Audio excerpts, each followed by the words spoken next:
Welcome to another edition of the Hoop Scoop, brought to you by Red Raider Outfitter, the fans' favorite since 1975. I'm Jared Johnson, and hey, Texas Tech has started a win streak. At least they've broken their losing streak. They snapped an 8-game losing streak by defeating LSU by 8 points in Baton Rouge on Saturday. It was a really nice all-around performance. I posted a video about that on Saturday in terms of O'Banner stepping up, Davion Harmon, Elijah Fisher was really good, and then Kerwin Walton hit some big-time threes and had a good all-around game. If Walton and Fisher can continue to come on, then look out. Next up for Texas Tech, they host number 12 Iowa State, 8 p.m. Monday night, and the game will be televised on ESPN2. So it's an opportunity for Texas Tech to snap its losing streak in the Big 12, which still stands at 8. But, on paper, if you just think about it, I mean, the Cyclones crushed Texas Tech. It was really the low light of the season when they beat Texas Tech by 34 points in Ames earlier this season.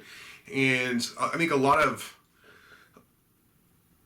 things basically branched off in terms of negativity and the losing streak, because Tech had played really, really tight the first 3 opponents. At TCU, they had a double-digit lead. Kansas, it was a one-possession game. And against Oklahoma at home without several players, it went to overtime, and they lost a close game, obviously. So they were still very competitive, and then they go to Iowa State and just get blown out, and it was downhill in the Big 12 since then. So maybe on the flip side, this win over LSU. Don't get me wrong, not a good LSU team. They had a long losing streak themselves, but still, for that Texas Tech team, down Pop Isaacs, down Fardaws, Aimaq, to go beat LSU the way they did in Baton Rouge, I mean, that's a positive. So maybe they could build on that. And interestingly enough, Vegas only has Iowa State as a 1-point favorite. I mean, this is a team that beat Texas Tech, like I said, like a drum by 34 points, but the way Vegas is seeing it, just a 1-point, advantage or favorite in terms of Iowa State in Lubbock. So Texas Tech has an opportunity. They're still going to, be without Pop and Fardaws, most likely. Iowa State has its own adversity. It's been battling, and look, they've lost 2 of 3 now. In the middle of those 2 losses, because Iowa State's coming off a 14-point loss to Missouri.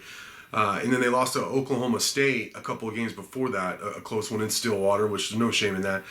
In between those 2 losses, they beat number 5 Kansas State. So, I mean, this Iowa State team is still very good. They're 6-2 in the Big 12. They're ranked number 12 in the country. It's going to be a challenge for Texas Tech. But better movement on offense against LSU. Harmon was really good. He just got 8 assists to go with 14 points.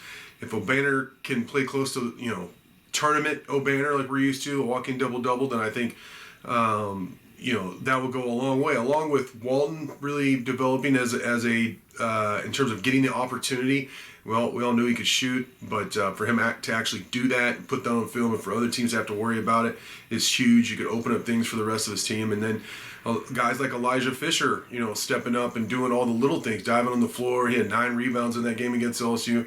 So maybe Tech is starting to figure some things out in terms of its rotation, who can do what and when and all that. And we'll see. It's going to be interesting to see how it plays out against Iowa State, because a lot of people are kind of, LSU's terrible. It's not that big a deal that Tech won, but it's amazing what a win can do when a team's been suffering a lot of adversity. They get that win, they figure some things out, and then it could really catapult them in terms of the rest of the season. It doesn't mean they're going to be Iowa State tonight, but I want to see how they play, how they compete, and if they do get a win, then hey, this could be interesting just to see if they can get on a roll here, because there is talent on the roster. Mark Adams has shown he can do it as a head coach, and good opportunity for Texas Tech at home against Iowa State tonight, 8 p.m. Game will be on ESPN2. But for now, well, thank you for watching, and until next time.